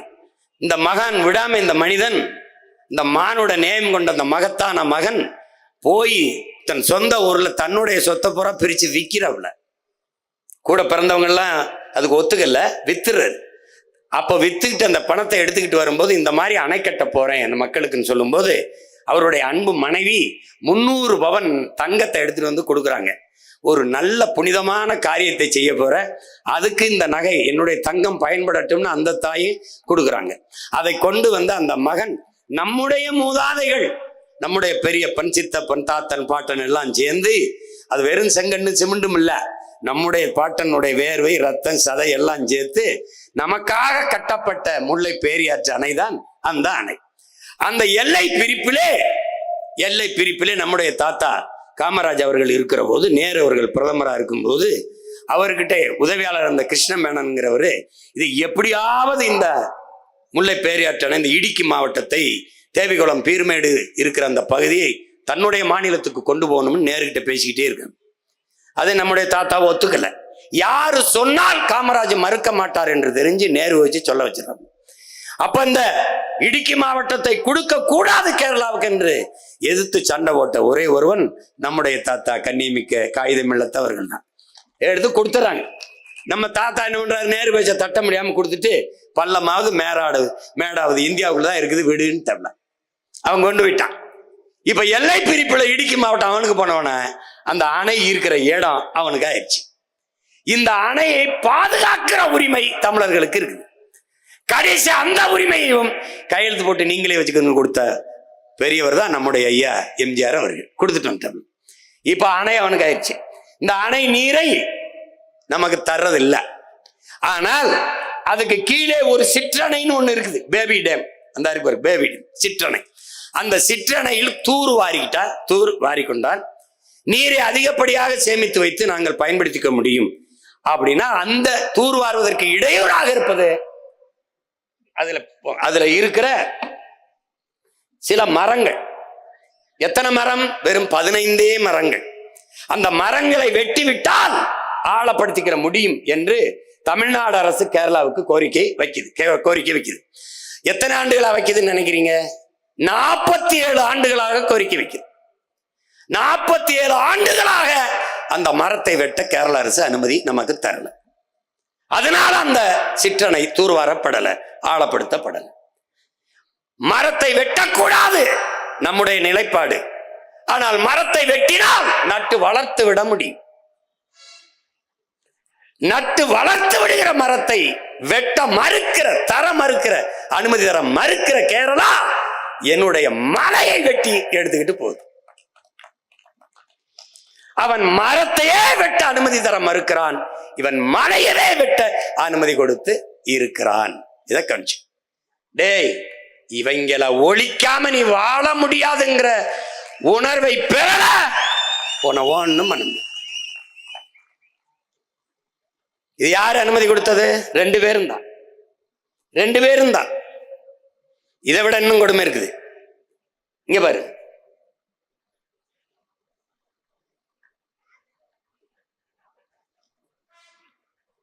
இதான் இப்ப இதுல என்ன வருதுன்னா, இங்க பாரு கொஞ்சம், இதுல என்ன வருதுன்னா, இந்த நம்ம போராடின பிறகு அங்க இருக்கிற மாவட்ட ஆட்சியர் இந்த வளங்களை கனிம வளத்தை கொண்டு போறதுக்கு தடை விதிச்சிடறாப்புல. அப்ப என்ன பண்றான், பினோயின்னு ஒருத்தன் அங்க இருக்கிற அந்த ஒரு கன்னியாகுமரியில் ஒருத்தன் வந்து மதுரை உயர்நீதிமன்றத்தில் வந்து வழக்கு போட்டுறான். அந்த வழக்கு என்ன சொல்லுது பாரு, எப்படி போடுறான்னா, ஏற்கனவே விளிங்கத்துக்கு 80 லட்சம் டன், 80 லட்சம்ங்கிறது சொல்றதானே, அது எத்தனை லட்சம் டன் போச்சுன்னா யாருக்கு தெரியும். இதுல கேரளாவில் மலையை வெட்ட அந்த கனிம வளத்தை எடுக்க தடை இருப்பதால், இதான் ரொம்ப முக்கியமான கவனிக்கப்பட வேண்டிய செய்தி. கேரளாவில் மலைகளை வெட்ட தடை இருப்பதால் அரசின் கட்டுமானம் மற்றும் தனியார் கட்டுமானம், சாலை ஓடுதல், இந்த மாதிரியான பணிகளுக்கு கற்களும் மணலும் தேவைப்படுவதால் தமிழ்நாட்டில் இருந்து மலையை வெட்டி எடுத்துட்டு போக எங்களுக்கு அனுமதி தர வேண்டும் என்று நீதிமன்றத்தில் ஒருத்தன் வழக்கு போடுறான். அப்போ அரசு தரப்புல ஒரு வழக்கறிஞர் இருந்திருப்பார்ல, அவர் கேரளாவில் மலையை வெட்ட ஏன் தடை என்று கேட்டிருக்கணுமா இல்லையா? கேட்கல. ஏன் வெட்ட தடை? அங்க நல்ல ஆத்தாளுக்கு அப்பனுக்கும் பிறந்தவன், சோற்றிலை உப்பு போட்டு சாப்பிட்டு சூடு சொரணையோடு வாழ்பவன், மானம் ரோசம் தன்மானம் எல்லாம் கொண்ட மலையாளி ஆள்வதால் பெத்தவனே அவனுக்கு அப்பனாக இருப்பதால் வெட்டாதரா மலையன்ட்டான். இங்கே மத்தவனே நமக்கு ரொம்ப நாளா அப்பனா இருப்பதால் வேட்டிக்கிட்டான். ஏன்னா அறுக்கிறது அவங்க ஆத்தா மாறு இல்ல, எங்க ஆத்தா மாறுனால வெட்டிட்டான். இப்ப பாரு, அந்த நீதிபதி அவர் என்ன கேட்கிறாங்கன்னா, இந்த ஒரு அள்ளி எடுத்துட்டு போன 750 10 சக்கரம் கொண்ட பாரவுந்துல 750 வண்டியில ஒரு லாரியில பாரவுந்துல ஒரு நாளைக்கு நீங்க எடுத்துட்டு போகலாம்ங்கிற அனுமதியை கொடுத்துறாங்க. கற்களை நீங்க எடுத்துட்டு போகலாம் கேரளாவுக்கு. பாத்துக்க, இதெல்லாம் நீ தெரிஞ்சுக்கணும்ல.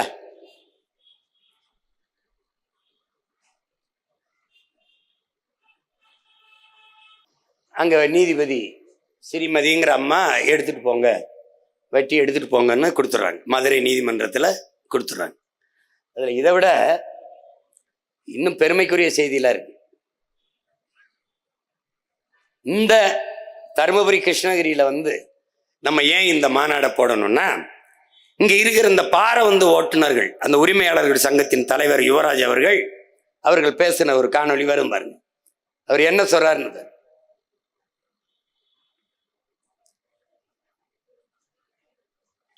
அவர் என்ன சொல்றாருன்னா, ஒரு நாளைக்கு டெய்லி 4000 லாரி கனிமங்கள் போகுது. அதாவது 1 லட்சம் டன்னு கர்நாடகா போகுது.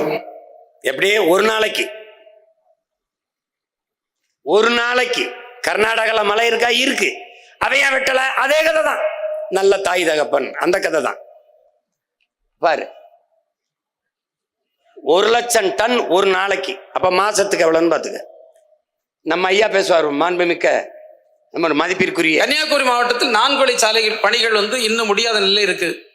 இந்த சூழ்நிலையை மாவட்டத்தில் போக்குவரத்து நெரிசல் கொண்ட குறுகிய சாலைகள் வழியாக கேரளாவிற்கு கனிம வளங்கள் அதிக நகர வாரங்களில் எடுத்து செல்வதில் உள்ளூர் மக்களுக்கு பல்வேறு சிரமங்கள் ஏற்படுகிறது. பல விபத்துகள் ஏற்படுகிறது. சென்ற ஆண்டு மட்டும் சாலை விபத்தில் 336 பேர் மரணமடைந்துள்ளனர். இதுபோன்ற சவால்களை கட்டுப்படுத்த கனிமவள உற்பத்தி, போக்குவரத்து போன்றவற்றை கணினிமயமாக்கி இ-பாஸ் முறையை நடைமுறைப்படுத்தவும். என்ன சொல்றாப்புல, எடுத்துட்டு போக முடியல, அதனால விபத்து அதிகமா இருந்தது, சாலையை பெருசா போட்டு கொடுங்கன்றப்ப. நீ எப்படிப்பட்ட ஆளுகள்கிட்ட நாட்டை கொடுத்துருக்கேன்னு நீ தான் யோசிச்சுக்கணும் சாமி. நீதான் எப்படி திறவு பாருங்க எங்க. அதனால விபத்தாயிருது.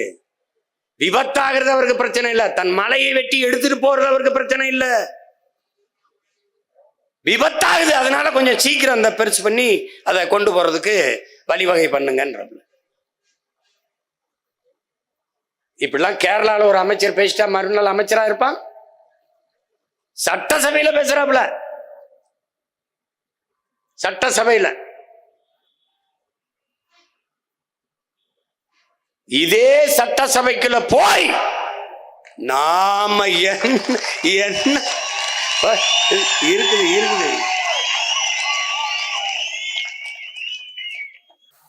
அதுதான் உன்னுடைய இப்ப குன்றிருக்கும் இடமெல்லாம் குமரன் இருக்கிற இடம் என்று நாம் வழிபடுறோம். நம்ம சொல்றது என்ன? குன்று இருக்கும் இடமெல்லாம் நம் குமரன் இருக்கும் இடம்னு. இந்த குன்றுகளில் நம் குமரன் இருக்கிறானா இல்லையா? இறைமகன் இயேசு பல்லாயிரக்கணக்கான மலை பிரசங்கங்களை, இறையுரையை பலாயிரக்கணக்கில் மலை மேல நின்று மலை முகடுகளில் இருந்து ஆற்றி இருக்கிறார். அப்ப அந்த மலைகளில் இறைமகன் இயேசு நின்று பேசிய மலைகள் இது இல்லையா? இறைதூதர் ஸல்லல்லாஹு அலைஹி வஸல்லம் நபிகள் நாயகம் அவர்கள் இந்த ஹீரா மலையில் தான், அந்த குகையில் தான் அவர் இறையருளையே பெறுகிறார். ஆனால் அவர் இறையருள் பெற்ற மலை அது இல்லையா? இதான் நம்ம எழுப்புற கேள்வி. அதை எப்படி நீ கண்ணு முன்னாடி வெட்டி எடுத்துட்டு போக விட்டு வேடிக்கை பெற்றிருக்க?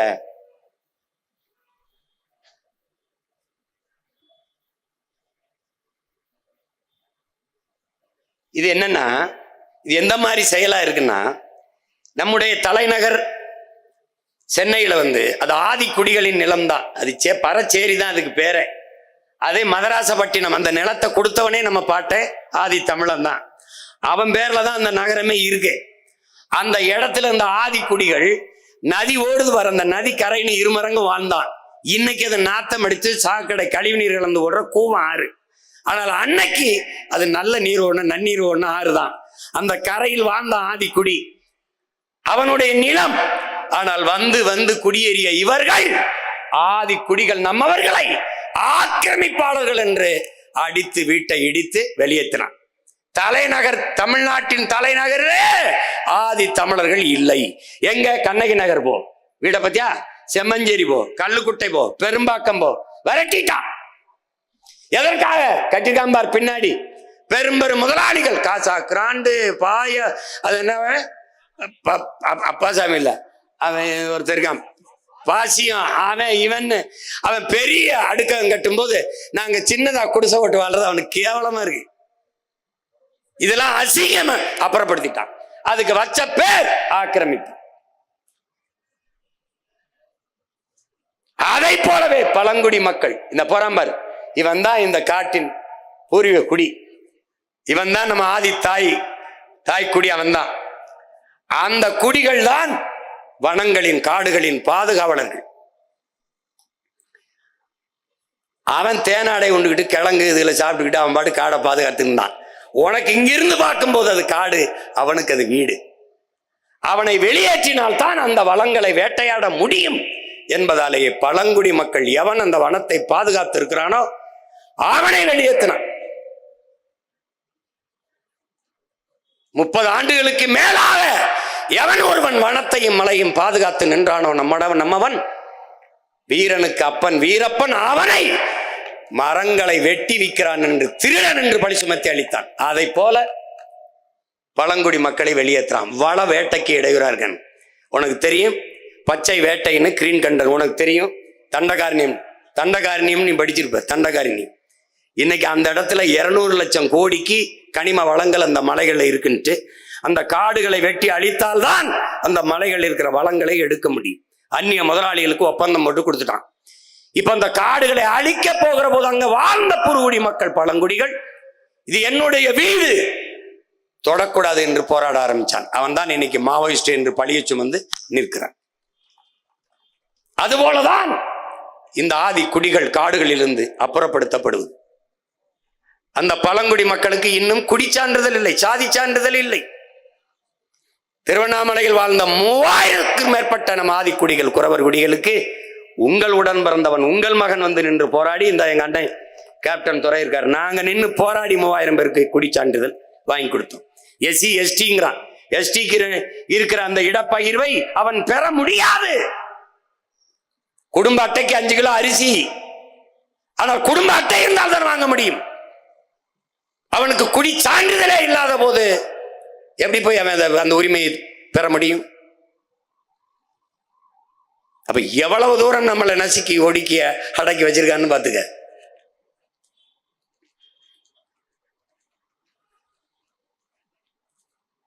அவன் இருக்கிற வரை இந்த மாதிரி காடுகளை வேட்டையாட முடியாது.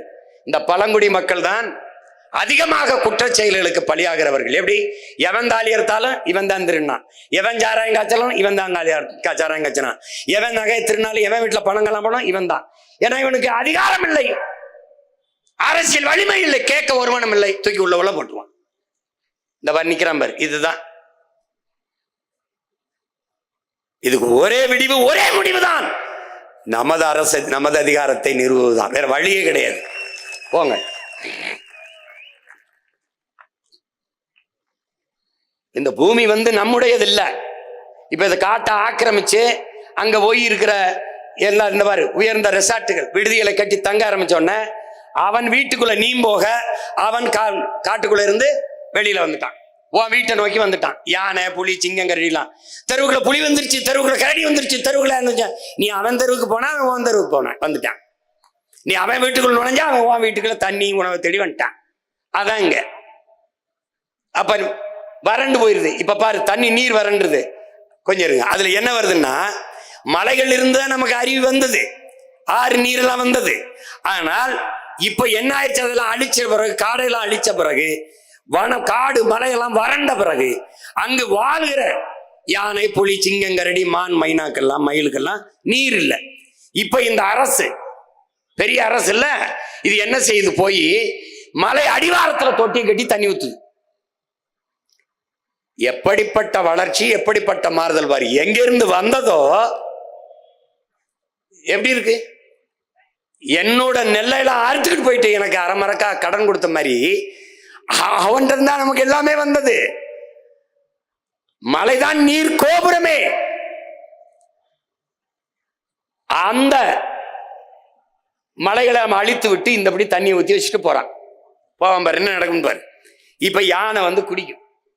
தண்ணி ஊற்றி வச்சுட்டு போன பிறகு யானை இந்த தொட்டியில தண்ணியை குடிச்சிருது. குடிக்கணும் எப்படி? அது குடிக்குது, கொஞ்சம் ஆழம் போயிட்டா கூட தும்பிக்கி இருக்கு, கை வீட்டில் விட்டு குடிச்சிருது.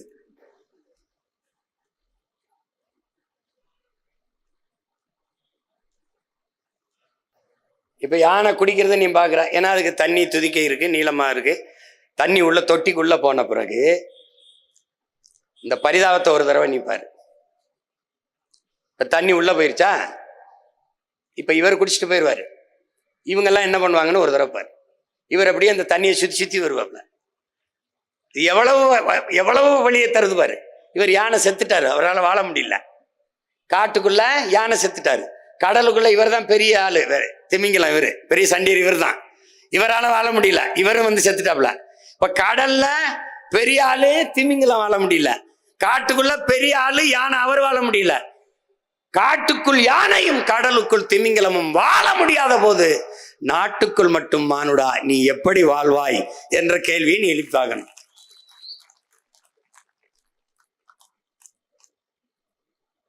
இப்போ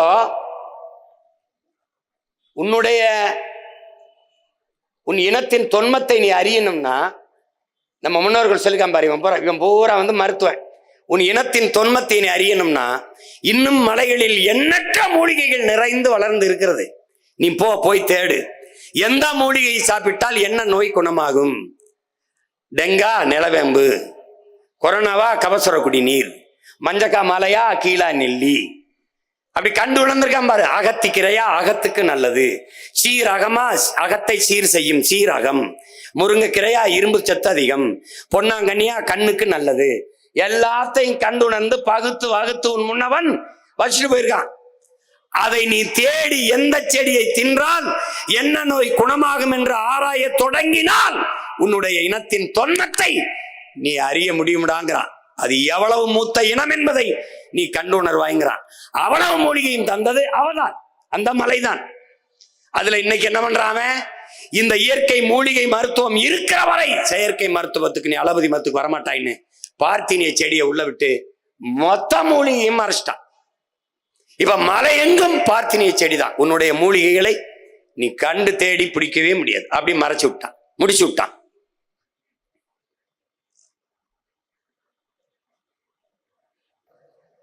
என்ன சொல்ல வருது? இந்த பூமி ஒண்ணுது இல்ல, உனக்கானதுல உனக்கு மட்டுமானது இல்ல.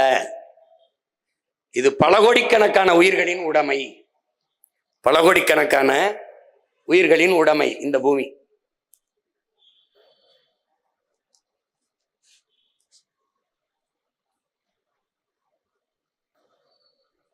இப்ப நீ என்ன பண்றேன்னா, சாமியா நீ சிலையை வணங்குற, ஆழ்ந்து பாரு, அந்த சிலையை தந்ததே இந்த மலை தான். இப்ப யாரை நீ வணங்கணும்னு ஆழ்ந்து பார்த்துக்க. நீ கோயில்களை வச்சு வணங்குறியே சாமி, பாரு பாரு,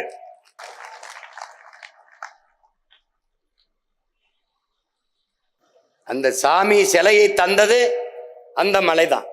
கோயில் நீ கோட்டை கட்டி ஆண்டவன்னு நினைக்கிற, கோட்டையே அவதான், கோட்டையே அவளாலதான், கோட்டையே அவதான்.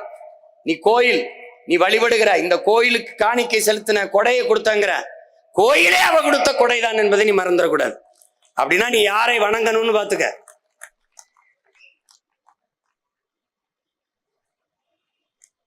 பாரு கோட்டை, உன் பாட்டன் செஞ்சி கோட்டையை பாரு, அவ கொடுத்ததுதான். நீ வணங்கணும்னா அப்ப யாரை வணங்கணுங்கிறது நீ புரிஞ்சுக்கணும். இந்த பூமி நமக்கானது மட்டுமல்ல, மானுடனுக்கான மட்டுமல்ல, பல கோடிக்கணக்கான உயிர்களின் உடைமை. இந்த எந்த உயிரினத்தாலும் இந்த பூமிக்கு அழிவில்லை. இந்த மலைக்கோ காடுகளுக்கோ நீருக்கோ அழிவில்லை. ஆனால் கடைசியாக பரிணாமத்தில் வந்த மனித சமூக விலங்கான இந்த மானுட பதர்களால தான் இந்த இயற்கைக்கு பேரழிவு வருகிறது, பேரழிவு வருகிறது.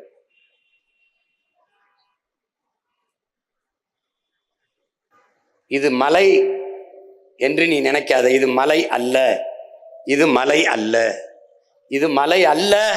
உன் பூமி தாயின் முளை, அதை பாதுகாக்க உழை. அது இல்லை என்றால் ஏது நமக்கு மழை? நன்றி, வணக்கம்.